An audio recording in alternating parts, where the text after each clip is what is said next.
This letter is for Menthol CEO, the inventor, the brains, the doctor of tobacco. Thank you. Thank you for taking my mother away from me. Thank you for diminishing her time with me. Thank you for creating this cancer-causing, lung-collapsing, aging in a box of a disease. Thank you. No, you did not physically kill her, but you killed my time with her. For you created this disease, this cancer in a stick that caused her to get hooked to it, so thank you. See, as a child, I didn't understand why my mother would rather stand outside with a cigarette in her hand instead of inside with me playing Candyland. See, my mother always had a smoke in her hand instead of holding my hand, so thank you. Thank you, Menthol CEO, the inventor, the brains, the doctor of tobacco. How could you say that tobacco doesn't kill, all so that you can make a dollar bill? How could you say that tobacco doesn't kill? Knowing it contains things like ammonia and carbon monoxide.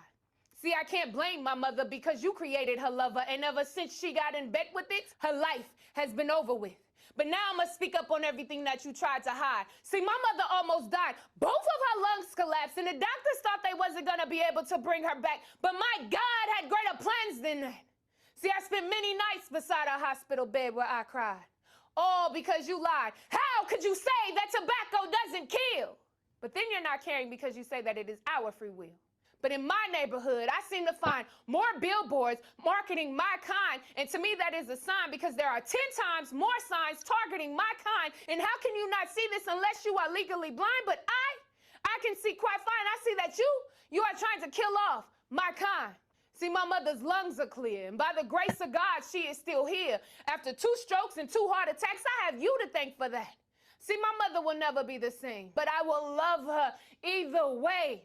But now I must speak up, and we say no thank you, Menthol CEO, the inventor, the brains, the doctor of tobacco, because tobacco kills. It kills about 1,300 people a day, the most preventable death in an expensive way, targeting our teens at an alarming rate, killing off their dreams and giving them an early expiration date. So the brains, the doctors, Menthol CEO, I will continue to educate and speak up for my people. And we say no to tobacco because tobacco can kill you.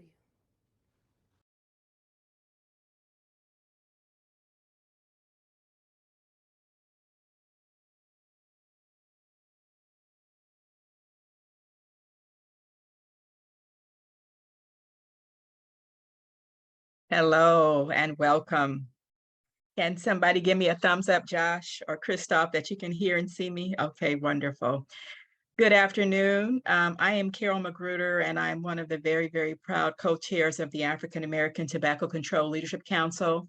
And today we're coming to you to really share with you our use of spoken word in our fight. It's a very powerful tool, weapon, and we're going to show you how to do it, how to embrace it and use it, and how we got into using spoken word to amplify our messaging. So as I said, I'm the co-chair of the African American Tobacco Control Leadership Council, along with Dr. Phil Gardner, who's on today. And we have been at really the forefront of the fight in the United States to remove mentholated tobacco products from the US market. And that fight is getting hotter and hotter and hotter every day as we live. We've had some great successes, and with each success comes more barriers and more pushback from the industry. So I'm going to just kind of give the big overview of what we're talking about today, and then we're going to have our partners, the American Heart Association and Campaign for Tobacco-Free Kids, and our poet laureate of this effort, Christoph, of the Poet Life, to really go into more detail about how to do this. So we are giant slayers. We are fighting a formidable foe with unlimited resources. As our group, we're just a poor fledgling group out of California of just regular, I like to call us African Americans, who banded ourselves together to take this issue on. And we have partners across the country. We have been fighting in cities and states across the country to get these products taken off the market. I just want to talk about some of the successes that we've had, because we've had many successes and are very encouraged. But there's a long way to go. And the more success we have, the bigger the pushback is we're experiencing. This was in Los Angeles, June 1st. June 1st is becoming an important date for us because we were at the White House this June 1st. But this is several years ago when the city of Los Angeles banned the sale of menthol and flavored tobacco products. And this was a very important win for me as I grew up halfway and partially in Los Angeles and really experienced some of the police brutality, which is one of the issues that we're facing as we take these products off the market with the pushback of the industry rhetoric. So this was a wonderful, important day for the council when the city of Los Angeles, which is our largest city in California, and one of the has a large percentage of African Americans and African American elected officials who live there, when they adopted the legislation. This is when the state of California, August of 2020, Governor Newsom, we had a virtual signing during the pandemic when the state of California voted to take these products off the market. And then the tobacco industry pushed back and had it on the ballot, and we had Proposition 31, and we fought really hard and we won that. And now they have new non-menthol products that are on the market. So as we deal with the giant has many shapes and many heads. And that's where the importance of what we're doing with the spoken word comes into play, because it's very powerful. It's pretty low cost, actually, when you look at the power of it. And it's something that we can all do and incorporate it in the work that we're doing. Along with these wins that we've had in cities and states across the country, we also sued the FDA, along with Action on Smoking and Health, the American Medical Association, and the National Medical Associations. So our nation's doctors are suing our federal government to take these products off the market. So that's how serious this is. As we hear the rhetoric and the pushback, we must remember the facts. And that has prompted the FDA. This year, they are supposed to have the final rule that will take mentholated tobacco products off of the market, along with a second rule that would take off little cigars and cigarillos. We have another webinar that we're at the end of this month on little cigars and cigarillos, and we hope you will tune into that. So as we fight and push back against this giant, there are many, many heads that become more and more apparent to us. And we don't have the resources to fight all these heads, but as an army across this country, we do. And that's what we're talking about today. So the considerable pushback as we have more victories from the tobacco industry, their efforts to defund the FDA, in their efforts to ban menthol. There were riders that were put on the budget that are still fighting about, that would take the money away from the FDA if they attempt to enforce the rule. They've introduced non-mentholated menthol products on the market in California and in Massachusetts, and we are currently fighting that. The industry, they play the race card because so much in our country there's an overlay of race and racism. And one of their prime arguments against what we're doing and taking off the deadliest #1 killer of Black people, which is tobacco, is saying that enacting these laws will make Black people have more and Latinos have more officer-involved incidents around the enforcement, and therefore these products need to stay on the market so we don't have that going on. And then just the continuous whack-a-mole where they have us run over here, we get that done, and then we run over here and we do something else. And so as we really double down and get more purposeful, more intentional, if that's possible, about what we're doing, that's why today is so important. Some of that pushback of the industry playing the race card, this is Pastor Sheffield out of Detroit, who was offered $250,000 to oppose the menthol cigarette ban there. That's one of the industry's tactics in getting African-American leaders to denounce what we're doing. This is a workshop, a presentation that I actually attended last October with Ben Chavis, that is the menthol cigarette ban, the new stop and frisk. So one of the things that's so powerful about the spoken word, and especially when we have Black men who are creating the pushback against this rhetoric, is that there's nothing more powerful than to have a Black man stand up and address this issue from the perspective of getting these products off of the market. So this is one of our powerful tools, and I'm going to hand it over to our partners, and they're going to give you more particulars on how you can use it, how you can incorporate it into the work that you're doing, and which we're encouraging, and which we will support you in any way that we can And so I hope you enjoy the rest of the webinar, and I'm going to hand it off now. Hey, thanks so much, Carol. Really appreciate the opportunity to be here, to be in this space, to share with all of you. Also wanted to say to you, Carol, thank you for your leadership, and also to Dr. Phil and Dr. Val. I mean, just the important work, I mean, really laying the foundation for so much of what we've done. Also want to just acknowledge our other partners and sponsors, Campaign for Tobacco-Free Kids, appreciate your partnership, and then the Poet Life as well, Christoph, you and your team, in helping to put this together. So, as Carol mentioned, the ability to use spoken word really gives us the opportunity to shine a light on the way that the tobacco industry targets our communities, the way that it markets our products, markets their products. And in every campaign, we've seen the tactics and the tricks of the industry. And so we've got this opportunity to push back. I want to read a quote that I saw that talked about spoken word. And it says this: it says, "Spoken word poetry can touch the human soul, regardless of age, gender, race, and religion. It transcends physical traits and connects people on an emotional level." And that's really what we're able to do. And so the Heart Association, we've created a number of resources related to tobacco use, the African American community in particular, and flavors. In a minute, I want to share with you a piece that we worked on called "How Long Will You Target Me?" It features Ryan Everidge. He's based in Los Angeles, California. He's a spoken word artist. He's a rapper. He's a writer for TV and film. Unfortunately, his schedule wouldn't allow him to be here, or he would have been here to share it live, but we have the video. And so I want to play that, and let's come back and talk about it for a quick minute.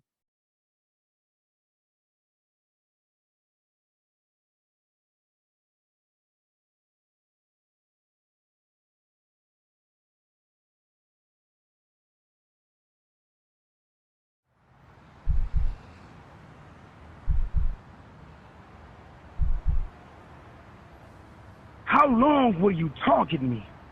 I mean, most of your friends have been banned, yet you still seek minorities. I don't get it. Menthol, how is it that you only allow the flavors not associated with black lives to be taken? I mean, am I paranoid, or is this a divisive plan to take out the black community? Anyways, I applaud your ability to market my people at a time when my people weren't considered marketable. But at what cost?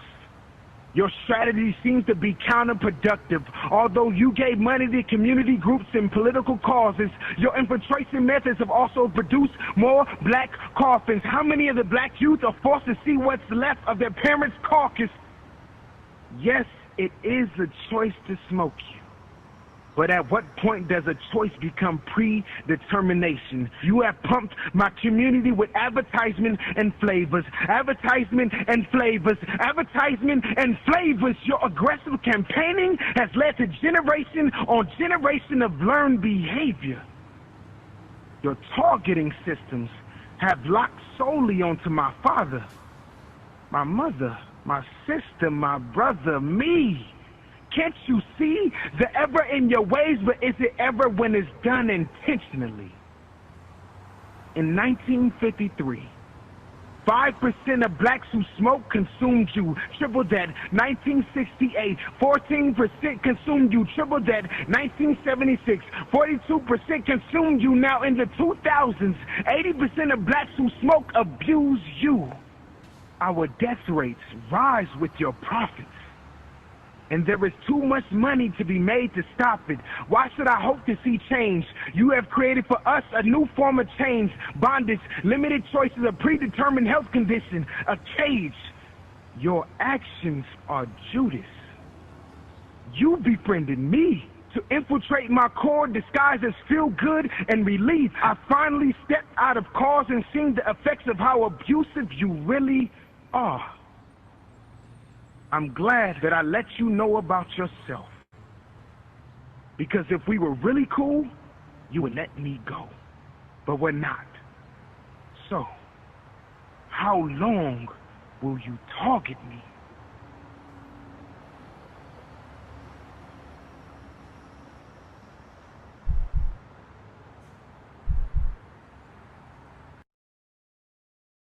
you know, every time I hear the piece, I get chills. And there's a different part of it that jumps out at me each time. You know, and those of us that work in tobacco control, we got to advocate, we got to educate. And this piece does a great job of communicating some really important facts. You know, it's one thing to say, you know, in 2009, Congress banned flavored cigarettes, but the flavor that causes the most harm in Black communities was left out.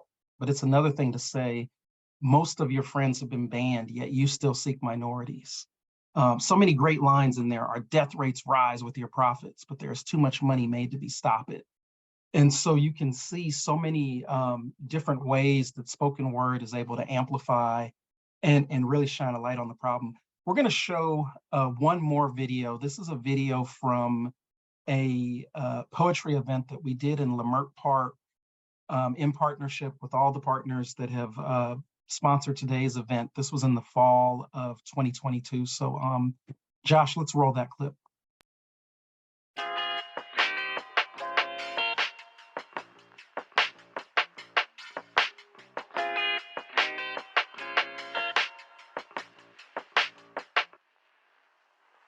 Hey, what's going on? My name is Ryan Everidge. I am here. I am the host of the spoken word competition today. And today we're going to be bringing awareness to the community by showing love and support through poetry. And today's topic is how the tobacco industry targets our community and our people. We was in Washington, D.C. and had a big conference out there. Now we're in Los Angeles having creative spoken word, and we have a lot of talented spoken word artists coming today. So come out and support and become aware of what's going on in our community so that we can continue to build and move forward.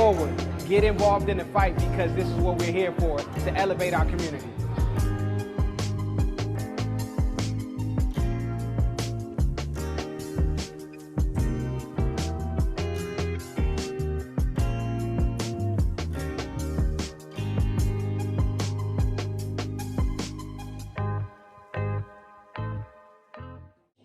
One into the two, two into the three, three into the four, then you got it.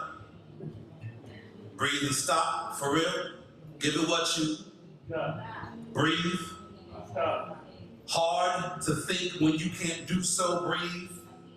Hard even more so when you thought you got out of slavery, away from cotton. They slipping inside a filter. Feedback doesn't matter as they push Black people back through older times, Jim Crow era. They start giving away those things in wartime efforts to make sure you get a pack a day. Give you more cigarettes than they do socks, because they don't care how far you walk, as long as when you get there you don't plan on coming back. Funny how every single war we've ever fought on or off of American soil, they always send Black boys in blue off of packs of cigarettes, making sure that if you didn't leave an addict, you come back home one.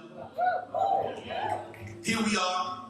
Funny how in Texas, the police officer pulls over Sandra Bland, says he considered Black woman had too much attitude because she stood there refusing to put out her cigarette. Now, granted, I don't think Black women need to smoke, but ain't that a thing? What he was actually saying was, white man said, Black woman already too strong. Ain't you already fire? Ain't you already brown and powerful sun inside of yourself?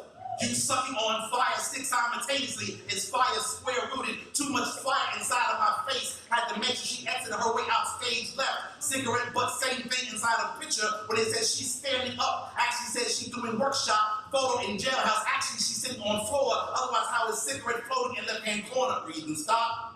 For real? I say Black women, ain't that a weird thing?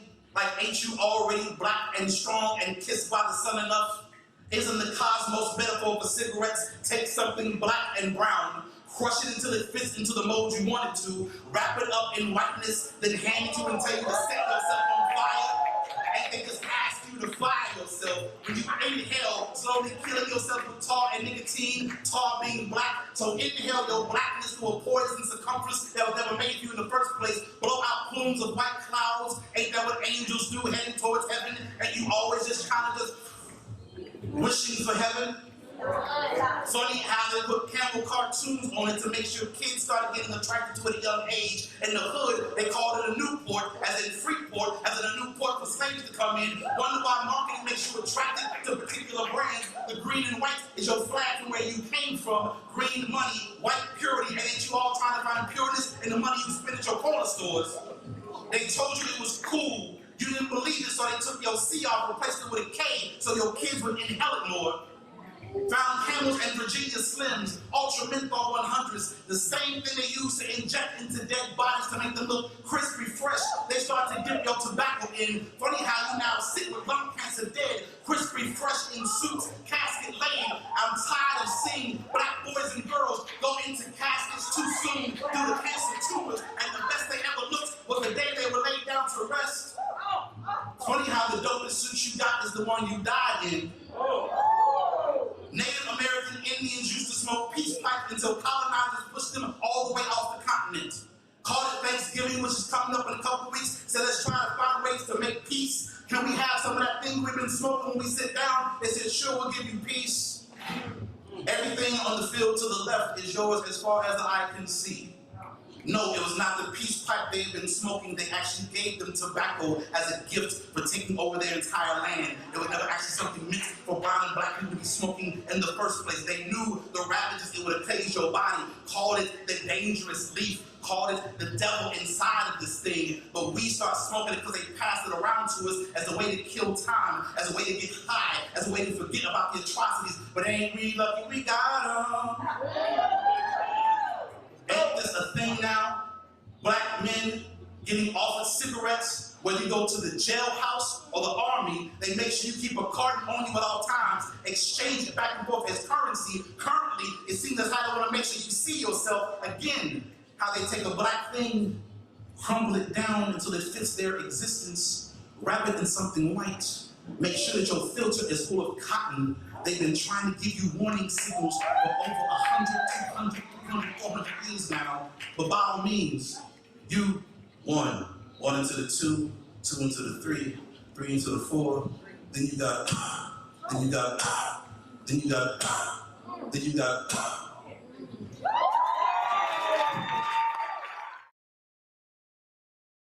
Powerful, powerful. So when we talk about spoken word as a powerful tool for social change, just one example, and that was Ed Mabry. He was the winner of the contest in Los Angeles. And so with that, I'm going to turn it over to Mr. Christoph Jenkins. Thank you so much. I really appreciate this opportunity. Well, first of all, again, my name is Christoph Jenkins, founder and creator of The Poet Life. I'm just excited. I'm just excited because this is what I've been fighting for, to show the power and the value of poetry and creativity all around, right? As we've seen in these videos here, if you think about the information that was embedded and infused and translated through that poetry, would it be as attractive if it was just the information, right? Like in the people that we're trying to reach so we can educate and so we can inform, if we just gave them a pamphlet, if we just gave a speech, right? Like, would they be as excited to move and to act without the wordplay and the rhythm and the rhyme and what they're already attracted to? That's the thing. Like, what are they already attracted to? So let's use that. They're already attracted to it. And the thing is, that's what Big Tobacco is doing as well. They're already at the basketball games and at the sponsoring, right? And so I remember in college, we were at the clubs and parties and things, and they were there handing out, not selling, but handing out new cigarettes and new flavors and things of that nature. And that was 20 years ago.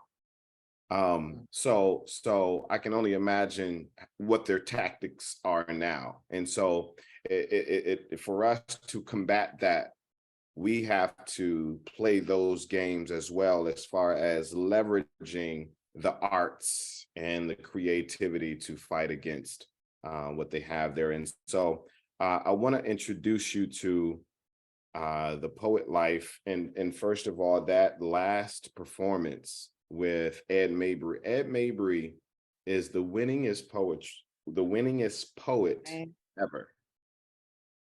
Like literally the winningest poet ever to live in history, through competitions, through slams.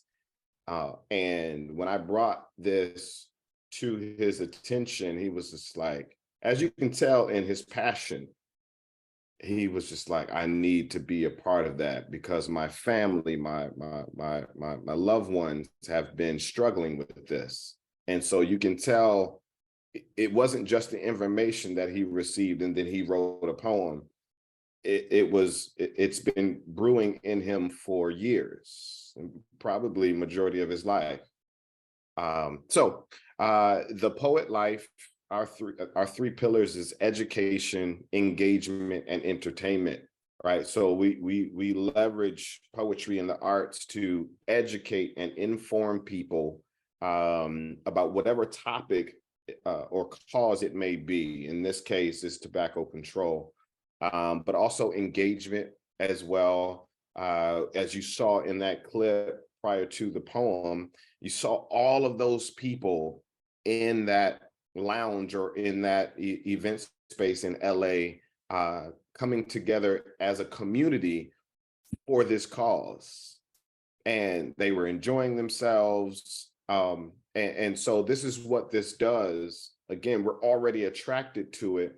So let's attach something that's very impactful so we can impact those who are attracted to that art form. But we also obviously entertain because it is entertaining as well, right? So the reason why I wanted to introduce you to the poet life is because it's not just about the performative aspect of poetry, but also poetry is a tool. We go into the schools and educate the students about tobacco control and what Big Tobacco is doing.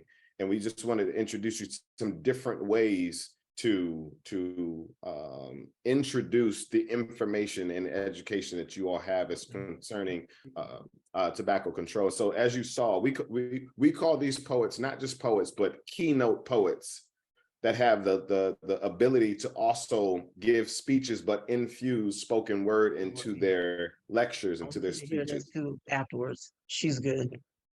Do me a favor, mute yourself if you don't mind. Appreciate it, thank you. But even events that we can put together, as we just showed you in that video with Ed Mabry, that was a poetry contest.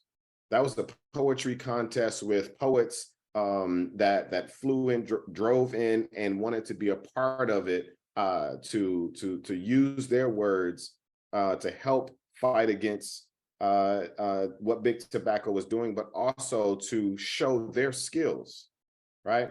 But even youth events, I'm thinking about Campaign for Tobacco-Free Kids right now, and we're working with them for a national campaign where we were in LA and we did a poetry workshop where we educated the kids about what Big Tobacco is doing as far as targeting the youth.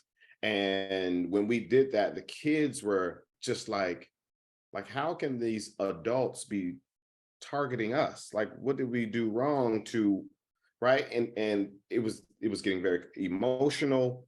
But then after the workshop, they were allowed to internalize that information that we shared with them after we educated them about what's going on. And then we guided them through the writing process of writing poetry. And then a week or two later, they then showcased their poetry. And to give the students a voice and a platform to express themselves in that focused way, they were asking questions like, okay, so what can I do next? Because all my friends are smoking. And we're talking about middle school and high school kids, right? All my friends are smoking. And this right here is what we've been waiting for, is because I don't have another avenue to take because I'll be the only one, right? So youth programs, even documentaries that we've worked together with other organizations and things of that nature. Now, here's the best part about what we're doing here with You Don't Want That Smoke.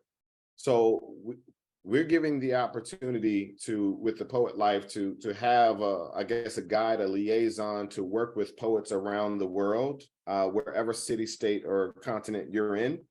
But you also can work directly with the poets. If you go to savingblacklives.org, and I'm sorry, I didn't state my website. Our website is thepoetlife.com. But with AATCLC, we now have a blog of all of the poets that we've been working with.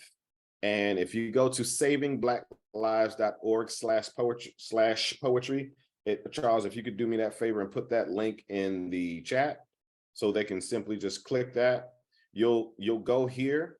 And as a matter of fact, if I just refresh, that pop-up should pop up real quick. Right, so that is pretty much where you can subscribe, and as we add more performances and things of that nature, you'll then see that you can be notified when we add another blog post. All right, so you'll see the first place. Oh, I don't know. I think she was third place. The first local poetry contest that we did. This young lady did an amazing job. She won that contest and then performed last September, I believe, at the Menthol Conference and did an amazing job. But if you scroll down, here's the campaign overview. You'll also see the blog, the poetry blog. And I want to just show you really quickly. And this gentleman here is in the room with us, and he will actually perform his first place winning poem that he wrote as it relates to this poetry contest. This was a national poetry contest that we did online that created a massive storm of attention online, to where poets from Africa and in London were asking, I know this is a United States thing, but can we participate? So it quickly became an international campaign. So this was the perfect one for me to click on, because I'm actually going to share the mic right after I show his blog post. Here is his bio and inspiration for why he wrote the poem that he wrote. His name is poet Larry Love. So we also have a quote from his poem, his actual full poem here that you can actually see, but also all of their contact information is available as well. So you can contact the poets directly. If you don't want to go through the Poet Life or anything, you can literally contact the poet and say, we have an opportunity for you. We would love to compensate you for your value that you're bringing to our organization, and you can work with them directly. And that is all of the poets that we have, and I believe it's about 30 plus poets here. It's another poet there. And so what I want to do now, I want to pass the mic over to poet Larry Love, so you can experience, I know we've been experiencing the recorded versions, but here's the live version of Larry's poem, the first place winning poem.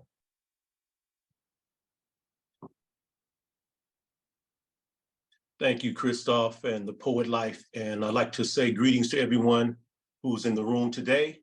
And it is an honor and a privilege to go ahead and perform this poem.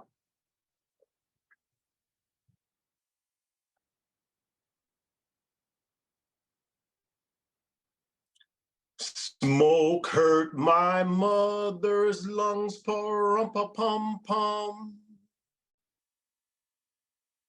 She passed in 21, pa-rum-pa-pum-pum. Her passing left me numb, pa-rum-pa-pum-pum, rum-pa-pum-pum, rum-pa-pum-pum. Recovery's not easy, leave that cigarette in the pack. COPD, diabetes, emphysema, heart attack.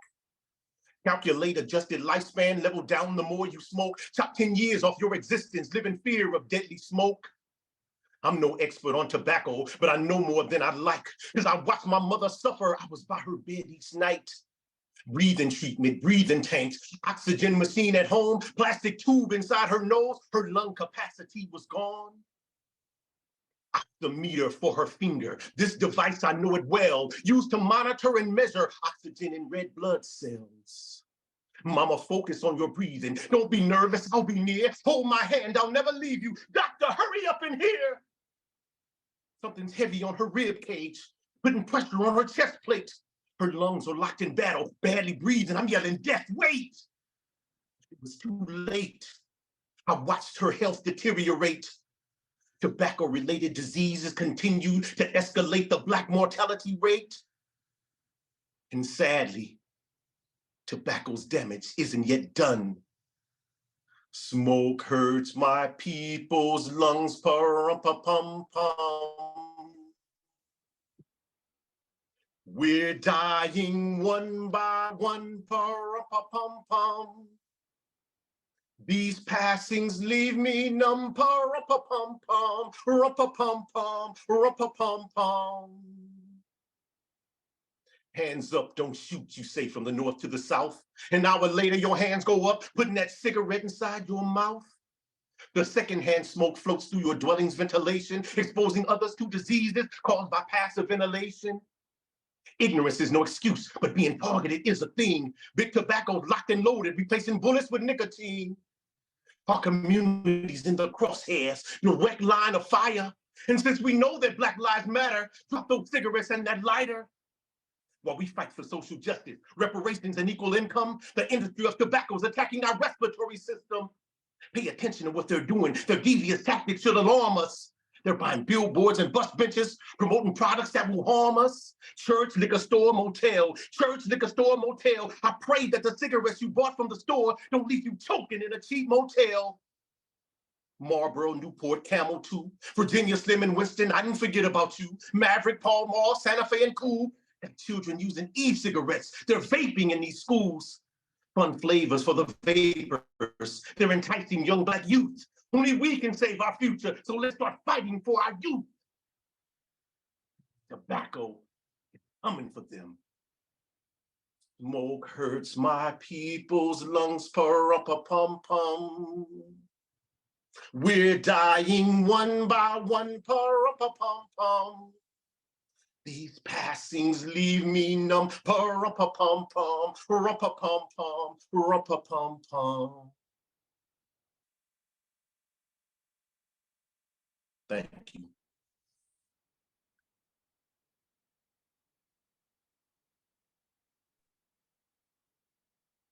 Wow. Thank you, Larry.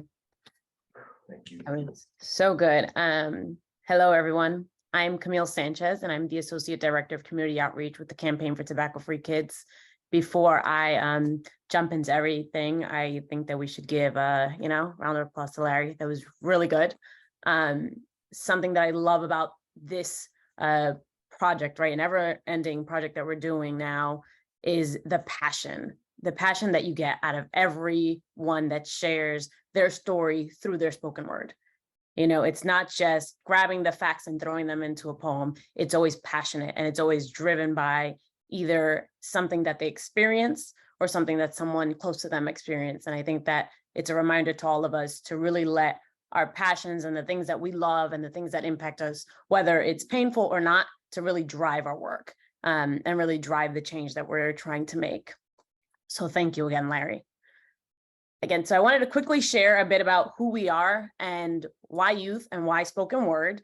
You guys have heard it time and time again, all of our facts, but maybe hearing it again will really motivate you to join in this fight and use this tool to really push for the change that we need and ultimately saving lives.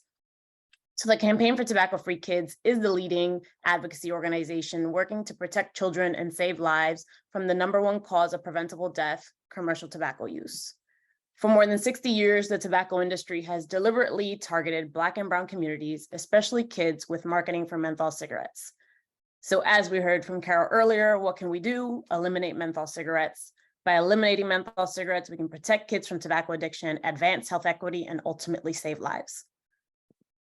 So to us, it's particular, that we work with youth, and with Christoph, as he shared earlier, we have curated these national poetry showcases in 3 cities, New York, LA, and Atlanta, with our partner ATCLC, and 2 of them have already occurred, and we're eager to see what the 3rd is gonna produce in August.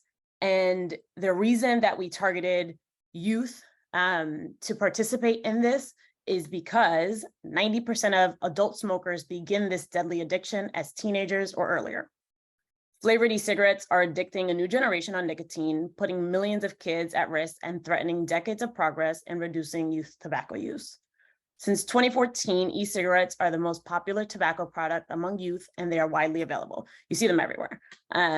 You walk down the street. When we were in New York, we counted how many tobacco stores we saw before arriving at the venue, and there were like 4 on one strip.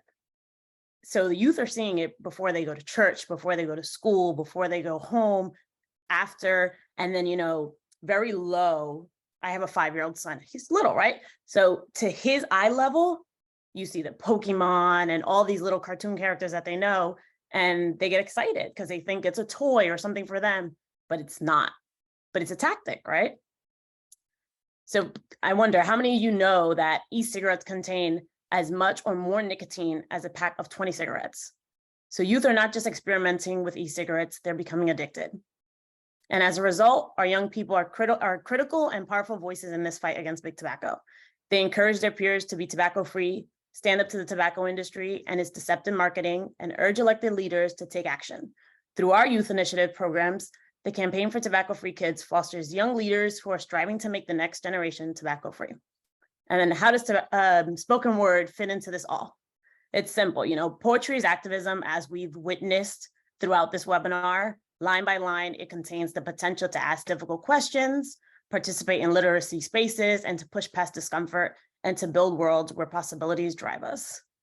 We all know that words can be the most peaceful protest and the most powerful weapon any of us possess. And the greatest poets not only change the way we see the world, but also cause us to question our perception and interpretation of everyday reality. And it is our hope that they can do the same to big tobacco. As of recently, as I shared, we partnered with ATCLC and the Poet Life, and we created these poetry showcases. They have been very successful. As Christoph shared earlier, the youth were so happy to be in a space where they could perform in front of their friends and families and express that frustration, anger, disappointment, and the eagerness to make a change in an environment where they felt accepted and encouraged, right? It's not like they were shunned for, people that your friends smoke, you hang around those folks. No, they felt like, okay, you guys are giving me the tools and the knowledge that I need to go back to school and let my friends know this isn't good for you. Look at what they're doing to our community. Look at how they target us. A lot of them were unaware, but you felt it in their poetry that they were like, this is not okay. And why us? And like Christoph said, one of the youth in his poem, he asked, like, why is it up to us now to make the change? Why did you adults, that have been living through this for so long, leave it to us now to make this difference? And I think that hit me very hard, because it's like, wow, all right, we all got to get in this together and really show them that we're all fighting. We're all fighting. It's not just up to you guys to do it. So with that being said, it's my hope that this webinar today brings forth new advocates in the fight, and that we continue to use spoken word as a creative tool to advocate for our community. Thank you all. It was such a perfect segue to have Campaign for Tobacco-Free Kids to speak just now, is because we now have one of the students that is currently in LA, from LA, and when we did that poetry showcase, we did several things. We allowed the students to showcase their art that they wrote along with us, but we also showed the documentary that Lincoln Mundy produced, and they watched that for 15 minutes and was in complete awe of the information and the history and the research that was done. But also we had pizza and, juice and things of that nature, even some music in the intermission, and the kids were just like, this is like a full out event. And but I want to bring on Anthony Martinez. He was one of the students that stood out.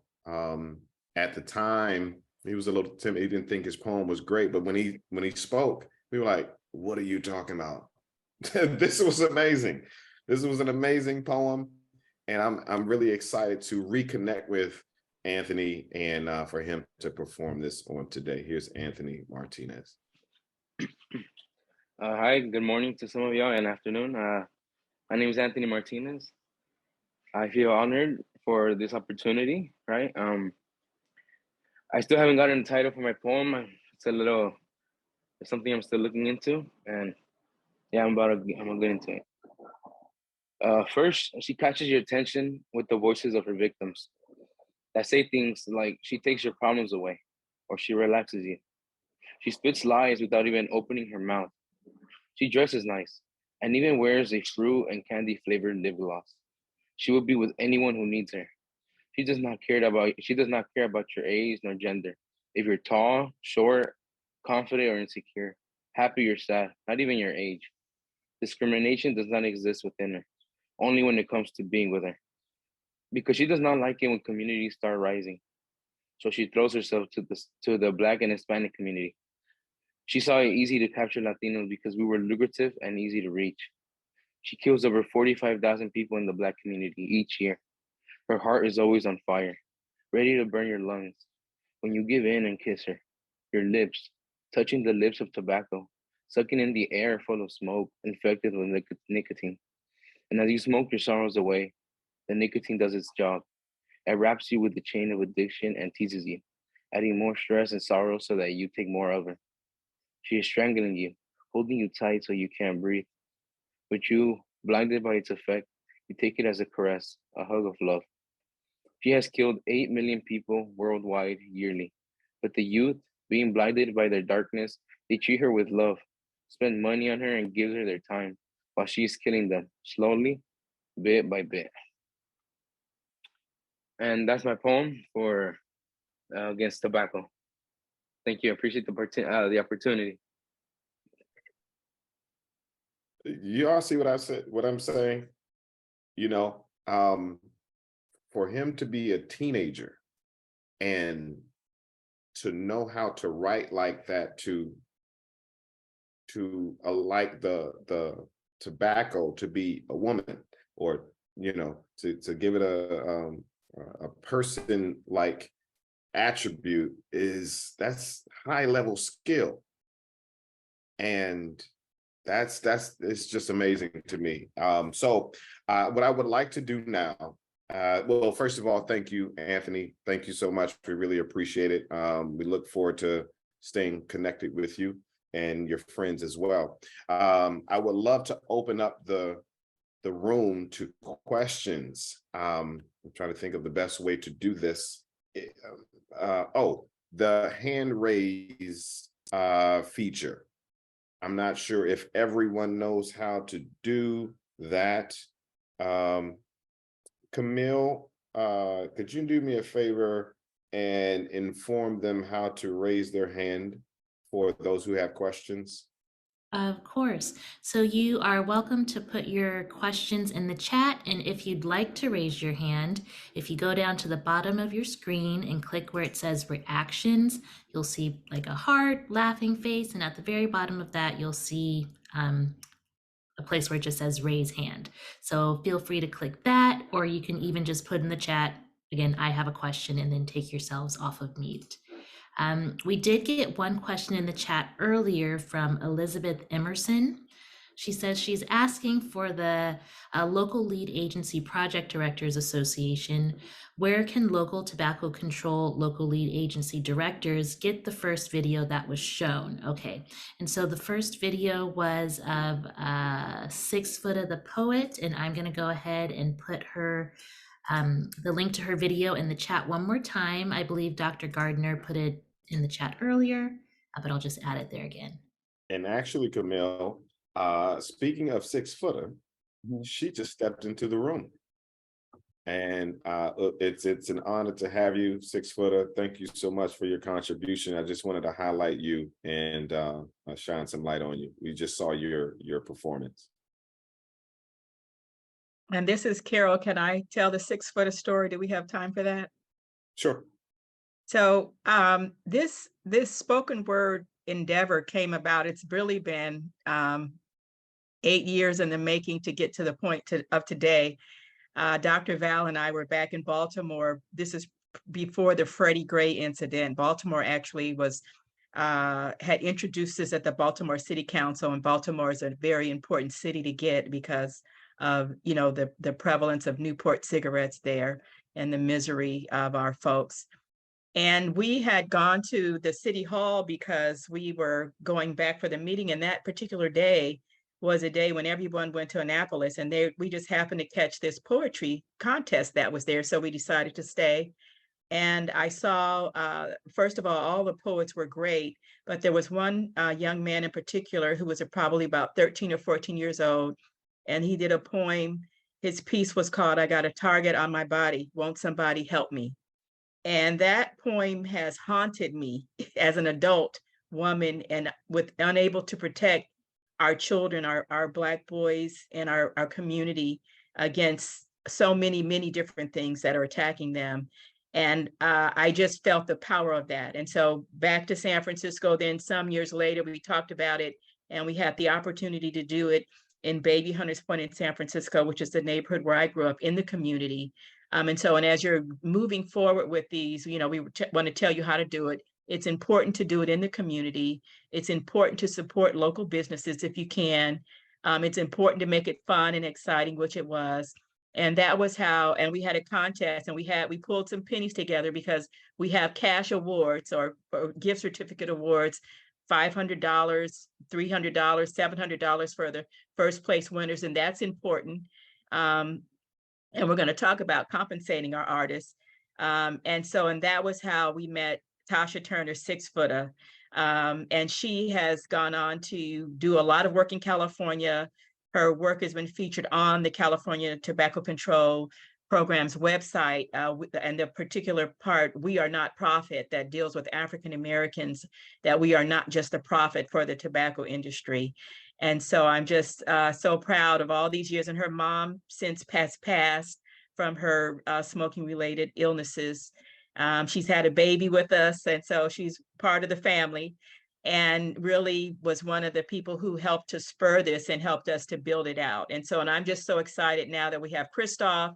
And so for cities that are out there, you know, we have folks from all over the country. If you're interested in doing this, you can reach out to Christoph. He is a consultant, and he has a family to support, and he can help you big or small. So he can give you guidance of how to do it yourself.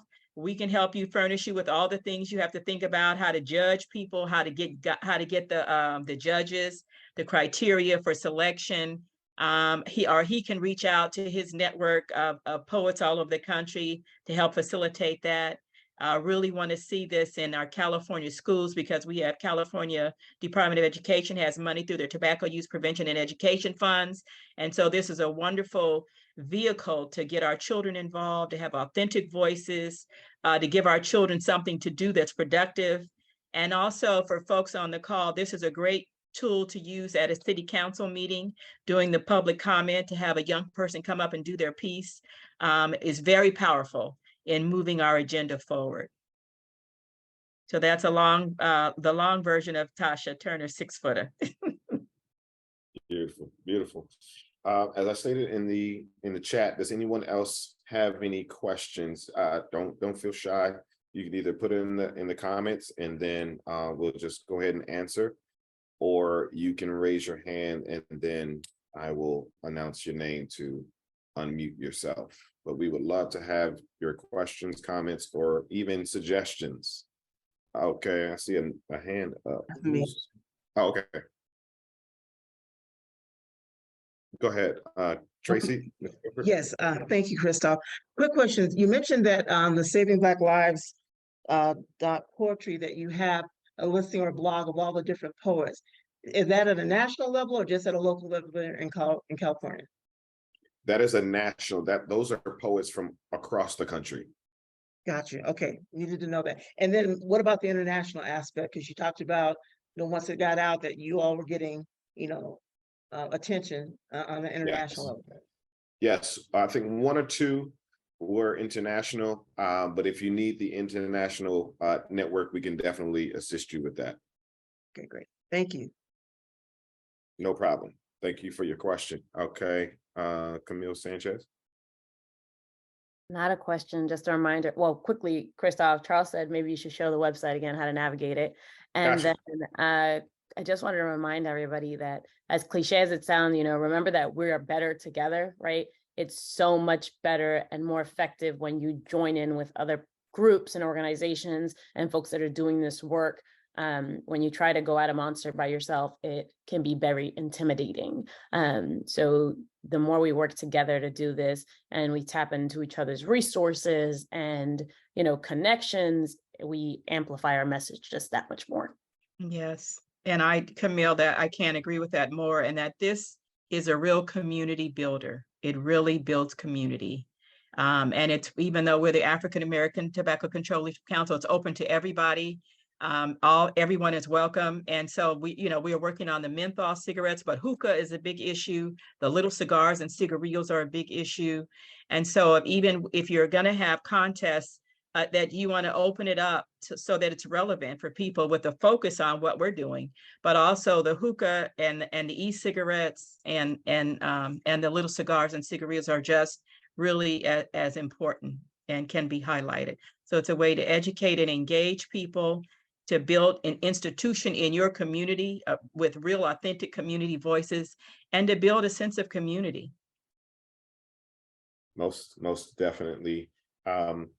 And it's great for in-person community, but it's also great for online engagement as well. If you check out AATCLC's Instagram page, you'll see that a lot of the poets now follow them, right? Because clips of the performances are on their Instagram page, and they're like, oh wow, they're working with poets now. Okay, great, that's awesome, right? And because that's what they've been looking for, of ways to use their voice and their writing and their skills and their gift to make a difference and not just write for themselves. So here's savingblacklives.org//poetry.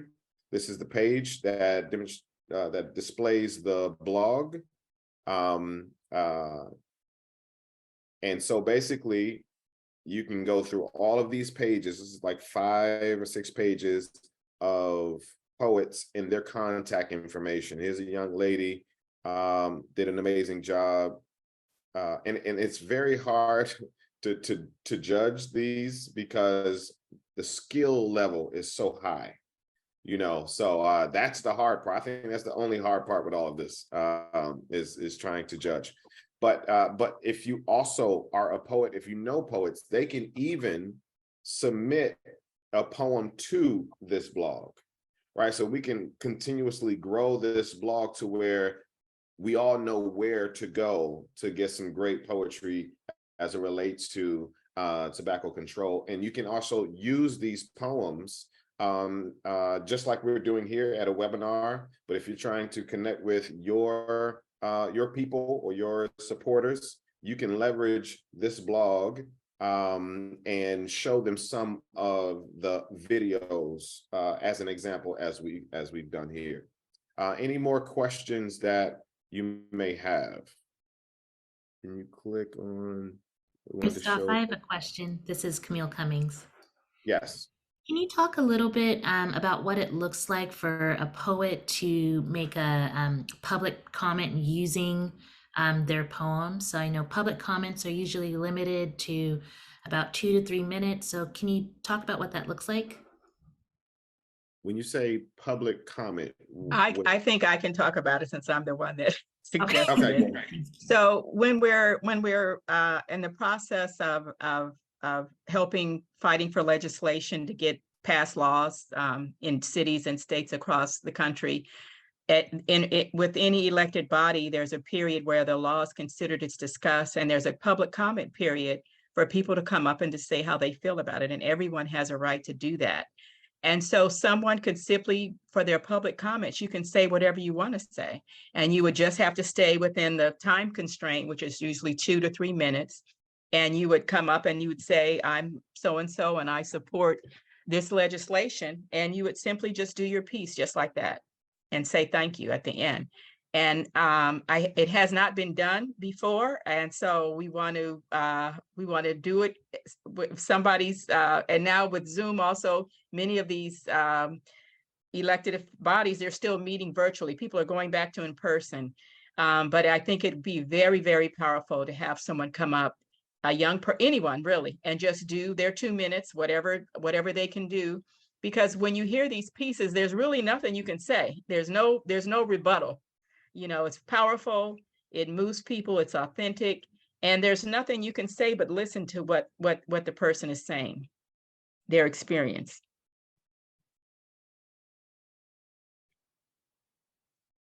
Thank you. I'd love to see that at a city council meeting. I haven't seen it, so that would be great. Hopefully somebody on this call will feel moved enough to prepare. Yes, and if anybody wants to do it, let us know, and we'll try to hook you up with a virtual city council meeting. We even did a poetry flash mob, and that was right in front of the convention center in DC at the Menthol conference, where it was the same weekend, same day as the Black Caucus.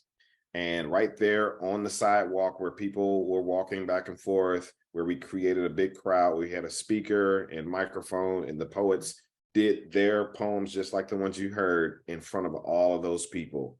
And it was just amazing to see. So there's so many ways that we can do this. We just want to kind of give you all some examples. I see another hand. Is that, or is your hand still up? Miss Guilford, is your hand still up, or you have another question? I'm good. Hand must have still been up. Thank you. All right, no worries. All right. If there's anyone, we don't want to leave anybody out before we close out. Are there any other questions that anyone might have? Okay. Carol, if you want to close out, I'll give you that honor. Certainly. So I just want to say this has been a wonderful webinar. I'm just so grateful for Christoph Jenkins, for Campaign, Camille, and of course, my brother, Eric Batch, and what he's done with American Heart Association.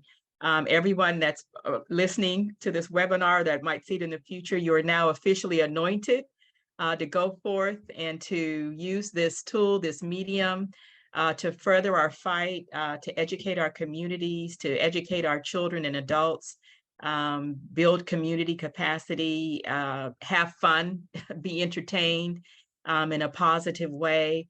When I went to the event that the Campaign for Tobacco Free Kids hosted in Los Angeles, I was so impressed. It was a poetry library that I knew nothing about in the hood. And it was such a beautiful, peaceful space. And so this is also, I believe, it's therapeutic for people as well. So we really want to push it out as much as we can. We are a resource for you as well, the AATCLC. You can reach out to us and Christoph. And so anyone that's interested in this, really want to see this really expand with our 2P projects in California, in the state of California, because there is funding available for that. And so to use it in creative ways to get our children involved in this process. So I just want to thank everybody for tuning in. If you have any further questions, comments, assistance that you might need, please reach out to us and we will do everything that we can to help you. Eric, do you have any last words, Mr. Batch or Camille? Great event. Congrats to everyone. Oh, do us a favor. We just dropped the survey in the chat. Do us that favor, if you will. We want to make sure that we enhance and do better next time and provide all of the suggestions that you might have. Do us that favor, click that link in the chat for us. We really appreciate it.